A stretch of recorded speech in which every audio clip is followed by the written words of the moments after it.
and ousted dictator Saddam Hussein of Iraq. It was pioneered by Alexander the Great and used to great effect by the Roman emperors. Hitler and Stalin just loved it because it made the people feel insignificant. In the dystopic novel 1984, huge portraits of Big Brother stare down on the slaves. But after all, Arnold's just going with the times. Now across the United States, we've seen these giant billboards with George Bush's picture on it, paid for by his supporters, that say, "George Bush, our leader." President Bush has done something that no American president has ever done. He likes to prance around in military uniforms, reminding us of where his power comes from. We should all be concerned that our president is dressing like Saddam Hussein, Fidel Castro, Mao Zedong, and Adolf Hitler. And Bush loves to be seen in uniform with lots of troops behind him. But so does Arnold. Here is Schwarzenegger giving the fascist salute in one of his bodybuilding poses. A trick the pro-Schwarzenegger press likes to play on the people is to focus on his father and then go, well, he can't help it if his father was an SS officer. What they don't like to focus in on is Nazi war criminal Kurt Waldheim, who was Secretary General of the United Nations. At his wedding to Maria Shriver in 1986, in front of a massive press in attendance, he said the following: "My friends don't want me to mention Kurt's name because of all the recent Nazi stuff and the UN controversy, but I love him, and Maria does too, and so thank you, Kurt." Here's a photo of Arnold Schwarzenegger with Kurt Waldheim in Austria in 1999. Kurt Waldheim was an elite Nazi as well, an officer in the SS. He hunted down American soldiers in Serbia and killed them. An article in '92 in Spy magazine reported on how Arnold liked to give away recordings of Adolf Hitler to friends in California. It also reported on how he loved to give the Sieg Heil salute. Former Mr. Universe Rick Wayne went public and talked about how Arnold loved to call black people the N-word and said they couldn't run or do anything, and how he went on to say that blacks were basically worthless to society. A second champion black bodybuilder, Robbie Robinson, went public. And in his testimony, he talked about a public event in front of thousands of people where Arnold in 1978 began screaming, "Down with the N-words, down with the blacks, subhuman, you people can't run the country." It goes on, but the mainstream media ignores it. Arnold's barbaric treatment of women is legendary, and he's publicly apologized for it. The reason this is so important is it shows a total lack of control. He's a wild man. More important is his love of domination. He loves to degrade underlings. Arnold has never challenged a 2001 Premier magazine article where he reportedly makes unattractive members on set get on their knees and call themselves ugly dogs. He reportedly revels in humiliating people until they cry. Not only is he a man after the elite's own heart, loving to dehumanize, he's totally compromised. If we know about all of these skeletons, imagine how many are still in the closet.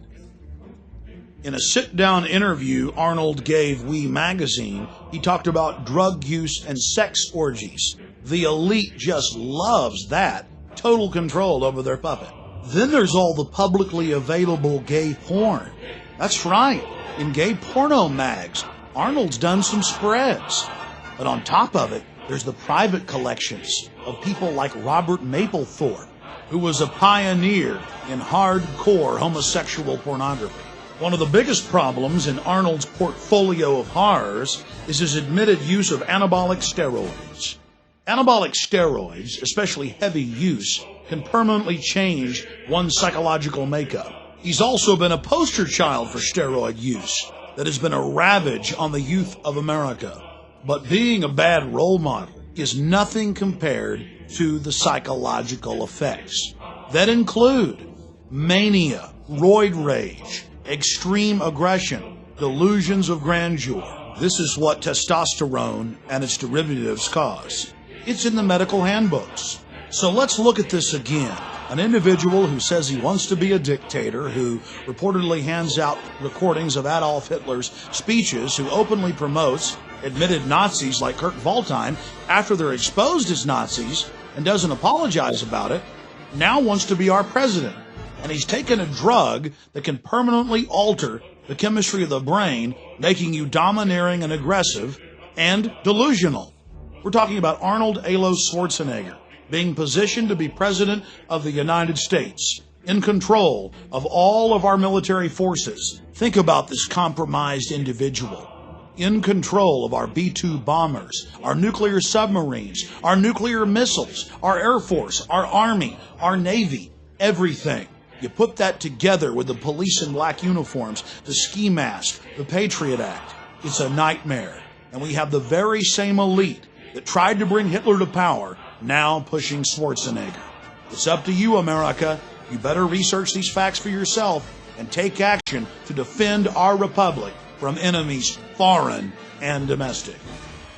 In the battle for our liberties and freedoms and our children's future, it's going to be reality, not illusion, that's going to save this country. If we believe the propaganda and the slick packaging, we are going to go into the Fourth Reich of the New World Order. Schwarzenegger and his controllers are counting on you to not take action, to not inform yourself and others, to not stand up against this insane action that they're taking against us, trying to put some foreigner from Austria who says he wants to be a dictator and in control of this country. And in spite of the attack on our homeland, on our homeland, on our homeland, on our homeland. Schwarzenegger has the nerve to call America his homeland.